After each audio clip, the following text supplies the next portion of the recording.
En esta ocasión un programa súper variado y en este momento me acompaña la doctora Wanda Pérez, quien es otorrinolaringóloga, para tratar un tema muy importante que es la rinitis y el cambio de clima.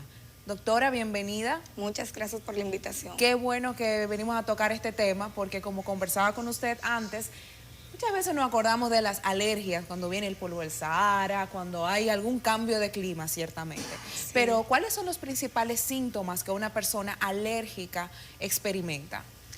La rinitis alérgica es un proceso inflamatorio y es un proceso inflamatorio que se presenta o se manifiesta básicamente con síntomas como obstrucción nasal o nariz tapada, prurito, escozor o picazón en la nariz, en los ojos, enrojecimiento de la conjuntiva del ojo, también con rinorrea o salida de moco.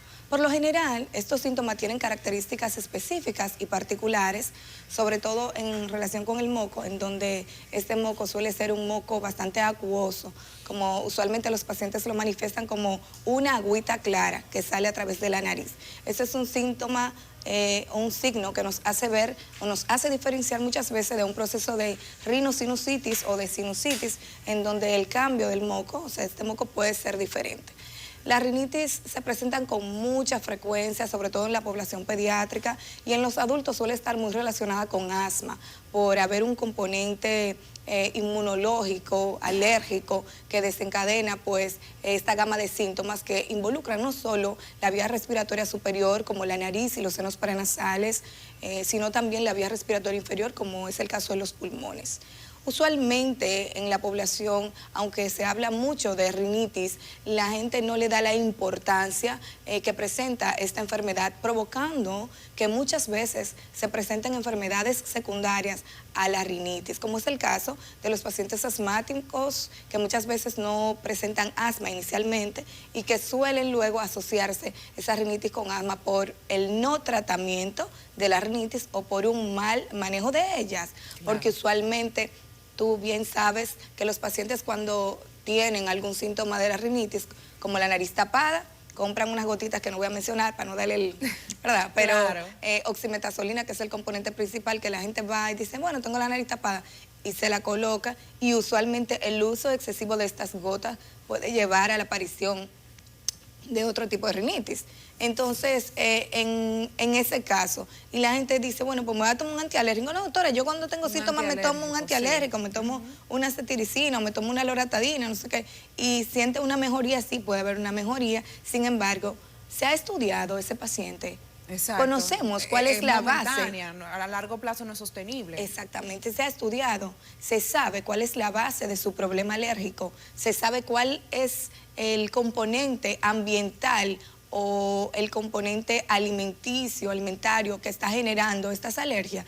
Se desconoce. Y hasta que el paciente no se investiga de la manera correcta, los síntomas van a aparecer en la presencia de este alérgeno que lo provoca. O sea, si yo soy alérgica al tomate y de repente me comí mi ensalada de tomate, va a ocurrir una cascada dentro de mi cuerpo desencadenando síntomas alérgicos, y esta cascada se va a manifestar con los síntomas que ya referimos. Exacto. Entonces, volviendo al tema de las causas que provocan una rinitis, usted acaba de mencionar que pueden ser tanto alimentarias o por condiciones del ambiente. ¿Puede darnos unos cuantos ejemplos sencillos de qué puede, por ejemplo, causar la rinitis, tanto en casa como en los alimentos que ingerimos? Dentro de los alimentos que más comúnmente se presentan síntomas alérgicos, dentro de estos alimentos están las harinas, el gluten, la piña. Muchos pacientes son alérgicos a la piña, la cereza también. Wow. Presenta un gran nivel los pacientes de alergia a un alimento tan común como este. Claro. Y los componentes, algunas proteínas de la leche de vaca y la lactosa son por lo general muy provocadores de alergia en sentido general. Ok, ¿y en cuanto al ambiente? En relación con el ambiente, debemos decir que los ambientes secos o los ambientes muy fríos son los principales causantes de rinitis alérgica, ya que hay una modificación en la estructura dentro de la nariz, y con esto me refiero a que la nariz es un sistema que humedece y calienta el moco para que pase a la vía respiratoria inferior. Pues cuando hay resequedad o cuando hay inflamación secundaria a esa baja temperatura, hay un doble trabajo de estas estructuras dentro de la nariz para poder calentar, humidificar y el paso de este aire sea el apropiado. Y con esta inflamación que se genera en la zona, pues aparecen los síntomas de los cuales ya hemos estado conversando. Claro. Entonces, definitivamente los ambientes muy secos o los ambientes muy fríos pueden desencadenar además los ambientes en donde hay gran cúmulo de humo, gran cúmulo de factores externos como el polvo, sí. los famosos ácaros, y hay factores que tienen que ver inminentemente con la higiene, porque la acumulación, por ejemplo, de polvo en el aire acondicionado o en las astas del abanico, etcétera, suelen provocar la aparición de estos síntomas. Así es.